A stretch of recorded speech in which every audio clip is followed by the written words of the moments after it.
सौम्या ने किराए का फ्लैट 2 दिन पहले ही बदला था। वो अपने पति को लंच बॉक्स पकड़ाकर वापस घर में जा ही रही थी कि अचानक उसने देखा एक महिला गाड़ी में से उतर रही है। मोनिका, पहचाना? मैं सौम्या। याद आया?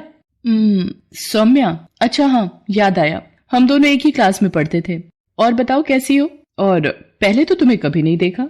हाँ, वो मेरे हस्बैंड की नौकरी की वजह से हमने ये फ्लैट किराए पर लिया है। अभी 2 दिन पहले ही आए हैं। मुझे ये तो पता था कि तुम्हारी शादी भी इंदौर में ही हुई है, पर हम इतने पास में रहेंगे ये नहीं पता था। अच्छा, तुझे वो स्वीटी याद है जो हमारे समोसे खा जाती? अच्छा चलो मिलते हैं फिर। वो मुझे एसी में रहने की आदत है तो सड़क पर इतनी देर खड़ी नहीं होती।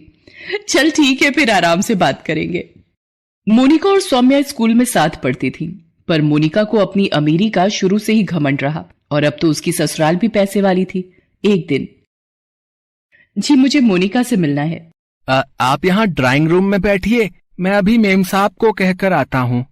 नौकर सौम्या को ड्राइंग रूम में बैठाकर मोनिका को बुलाने चला जाता है। कुछ देर बाद मोनिका अपने कमरे में से बाहर आती है। सोहन, इनके लिए कुछ जूस या चाय वगैरह दो। क्या लोगी सौम्या? अरे चाय वगैरह तो मैं खुद ही बनाकर पी लूंगी, मेरी सहेली का ही तो घर है। मैं तो तुझे ये आम का अचार देने आई थी, मेरी सास ने गांव से डलवा कर भेजा है। वो हर साल सीजन में गांव से अचार मुझे डलवा कर भेज देती हैं। ये ले।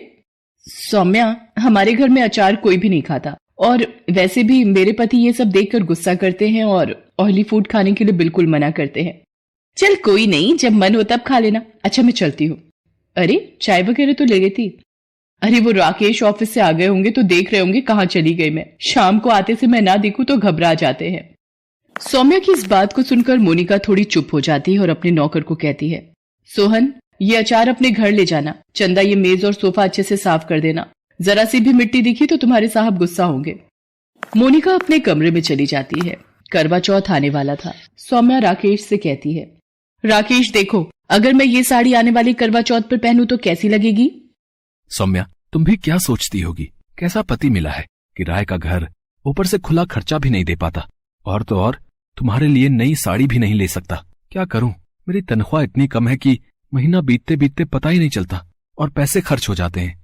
राकेश, मुझे आपका प्यार मिल गया, उसके सामने मुझे दुनिया की किसी भी चीज का कोई लालच नहीं। आप हो तो सब कुछ है। तुम सच में बहुत अच्छी हो सौम्या। अच्छा एक काम करो, ये 1000 रुपए रख लो, करवा चौथ व्रत का सामान ले आना। ठीक है, आपकी खुशी के लिए मैं ले आऊंगी। शाम को सौम्या बाजार जाने लगती है, तभी मोनिका आ जाती है। मोनिका, अरे तू आज मेरे यहाँ आ बैठ और बता कैसी है? मैं ठीक हूँ। वो करवा चौथ की शाम की पूजा के लिए कॉलोनी की सारी महिलाएं मेरे घर ही इकट्ठा होती हैं, तो सोचा तुम्हें भी बता दूं। तुम मेरी कोठी में ही पूजा के लिए आ जाना, पंडिताइन जी टाइम पर आ जाएंगी। अच्छा, ये तो बहुत अच्छी बात है। सब मिलकर पूजा करेंगे, फिर एक साथ बातें करेंगे तो अलग ही मजा आएगा। अच्छा तू बैठ, मैंने राजमा चावल बनाए हैं, मेरे हाथ के खाकर जाना। नहीं, मैं डाइट प्लान से ही चलती हूँ। अभी मुझे घर जाकर एक्सरसाइज भी करनी है, मेरी ट्रेनर आ गई होगी। सौम्या चुप हो जाती है। कुछ दिन बाद करवा चौथ का व्रत आता है और कॉलोनी की सारी औरतें तैयार होकर मोनिका के घर पहुंचती हैं। कुछ देर बाद सौम्या भी पहुंच जाती है। मोनिका जी, आपकी साड़ी तो हर बार की तरह इस बार भी सबसे अलग और सुंदर है। जी मिसेस चावला, वो मेरे मुंबई के पर्सनल फैशन डिजाइनर ने डिजाइन की है, पूरे 10 लाख की है। वैसे सच में मोनिका जी, करवा चौथ मनाने का असली मजा तो आपकी कोठी पर ही आता है। मोनिका, तू तो सच में बहुत सुंदर लग रही है, और तेरी डिजाइनर मेहंदी भी। पूरे 25,000 रुपए दिए इस मेहंदी के मैंने। आज तो सच में विवेक जी तेरे ऊपर लट्टू हो ही जाएंगे।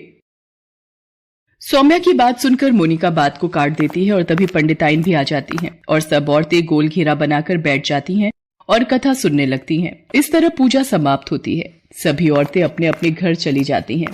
सौम्या भी अपने घर आ जाती है और रात में चंद्रमा निकलने का इंतजार करने लगती है। चंद्रमा निकलने में अभी वक्त था। सौम्या राकेश को बार बार छत पर चंद्रमा देखने के लिए भेज रही थी। उसी बीच सौम्या ने मोनिका को फोन मिलाया। हाँ सौम्या, बोलो क्या काम है? और विवेक जी तो आ गए होंगे, अब बस कुछ ही देर में चंद्रमा निकलने वाला है। मेरा तो प्यास के मारे गला सूख रहा है। तू भी मेरी छत पर ही आ जा, हम साथ में मिलकर पूजा करेंगे। नहीं सौम्या, अभी विवेक आए नहीं है, उन्हें कुछ जरूरी काम है, इसलिए वो अभी ऑफिस में ही है।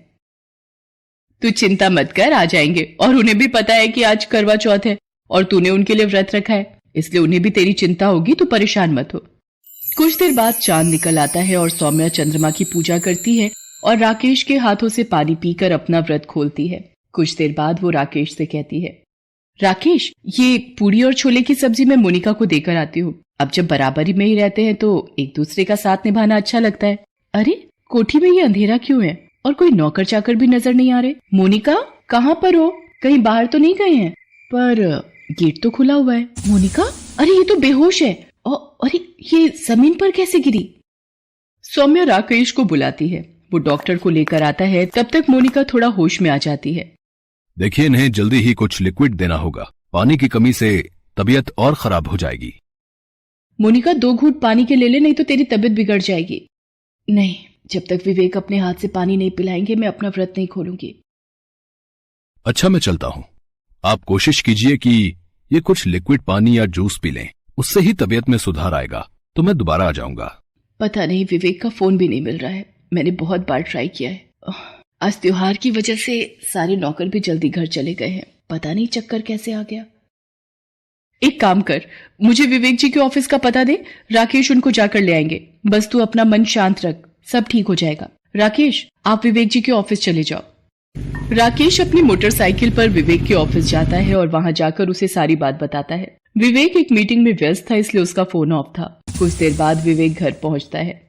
आई एम सॉरी मोनिका, मैं भूल गया था। आज तुमने मेरे लिए करवा चौथ का व्रत रखा है और तुम सुबह से भूखी प्यासी मेरी राह देख रही हो।